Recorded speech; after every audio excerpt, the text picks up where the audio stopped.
This is Creating Conversation. We're here at ATC in Tacoma, Washington, with the brilliant minds behind the store that we have here in Tacoma. Want you to introduce yourself? My name is Parrish Wright, and I am one half of ETC Tacoma. My name is Umi Wagner, and I am the other half of ETC Tacoma, and etc. First off, before we get into any of the interview, I want to thank you guys for allowing us to have our first season of Creating Conversation held in the store.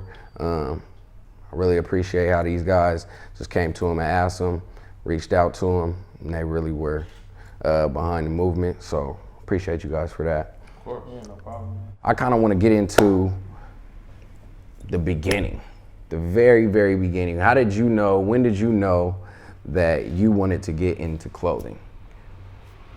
I'm gonna let P start with this. All right. I guess you could say it stemmed all the way back to like middle school, knowing that you wanted to be different than everybody else, as far as like what you wore every day. We were in uniforms, but you try to tweak stuff here and there to make sure you can kind of express your individuality in some way, you know?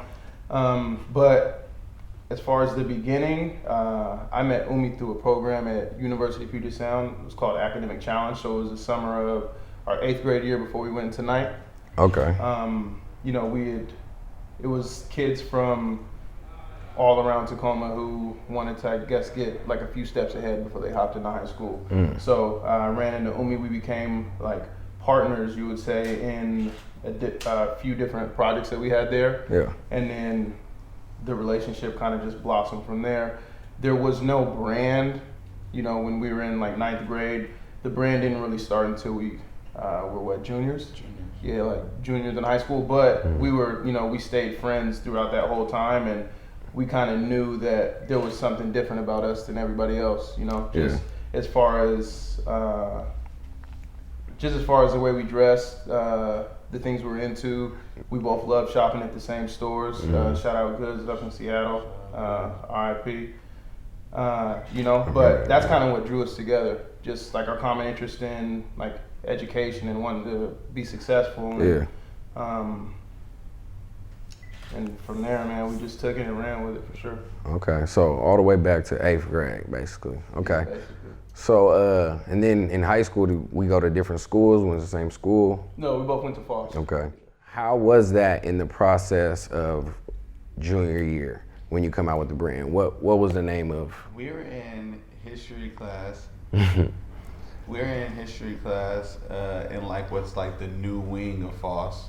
Okay. And I was working on designing like this print that was like super similar to what is now like the Huffquake print, but it was like it's supposed to be like etchy, like leaves, the edge of leaves. And I was doing it all the time. Like I would like just draw a basic t-shirt and then just try to do the print over and over and over again. Yeah. And P, like obviously he was like my style buddy at the school or whatever, and we were obviously just good friends. This is our junior year now, so our friendship is cemented, obviously.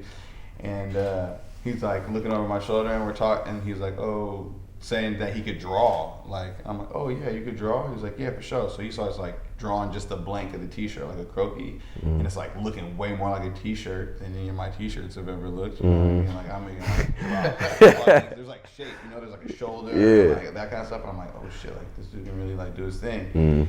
And so like from there, P and I just kind of like started tossing back and forth ideas. But at the time, P was really more so an artist to me as a writer. He was rapping at the time.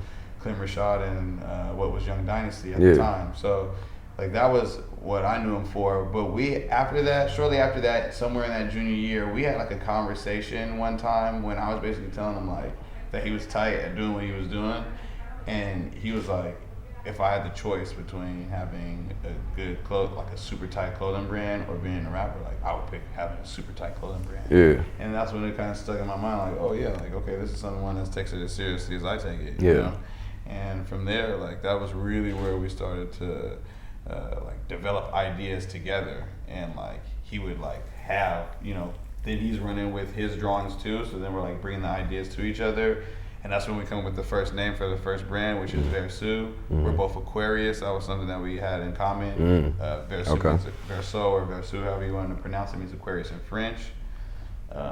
Like that's really where it all stemmed from. And then we got into like heavy into mythology. So like our first t-shirts were full embroidery by Paris, who was hand tracing like these like crazy graphics that we have found of like an ancient water bearer pouring water. So it's all in gold stitching, and we're doing it all like in the house next door to Paris's house. Shout out Mr. Barrows.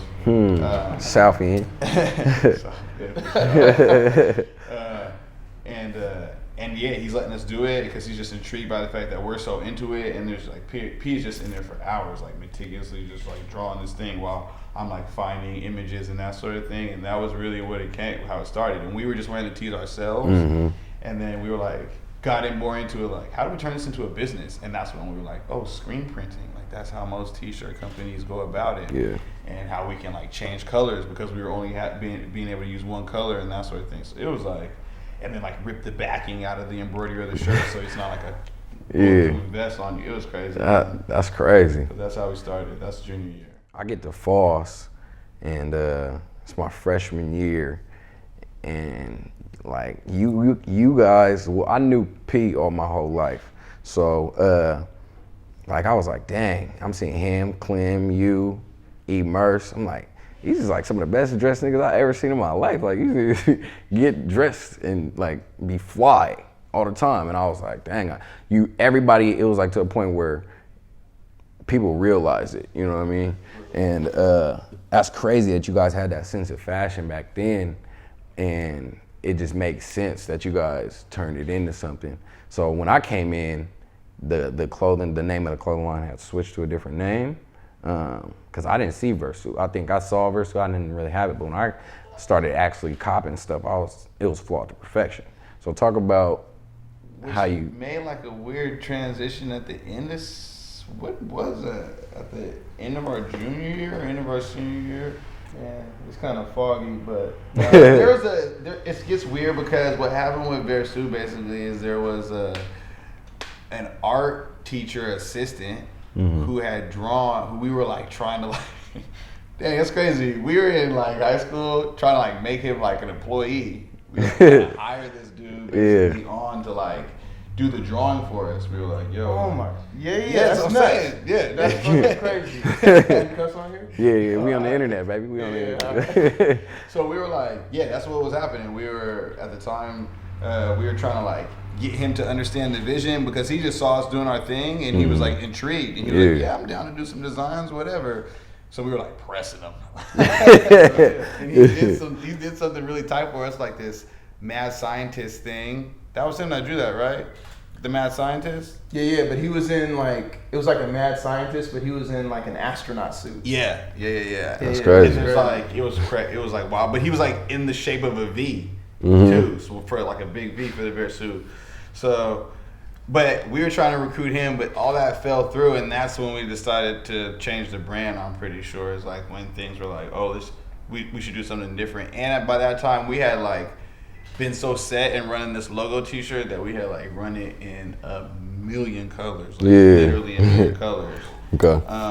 And that's when we decided to make the change. So it's kind of foggy about when F2P comes about in there, but it was just like rebranding ourselves was the whole mission. Like we had already done one thing and kind of like let it, like slowly drift off because of the art, and then that was when F2P came about. Okay. So you must have been buying T-shirts from P, like meeting him at the mall or something like that. Down the street from, I was at the crib. Oh, you're right there. So he was just, it might have been. I was on Beatles. It might have been like the summer before I went to like college, PLU or something like that. Okay. I don't really remember when it transitioned. Creating conversation.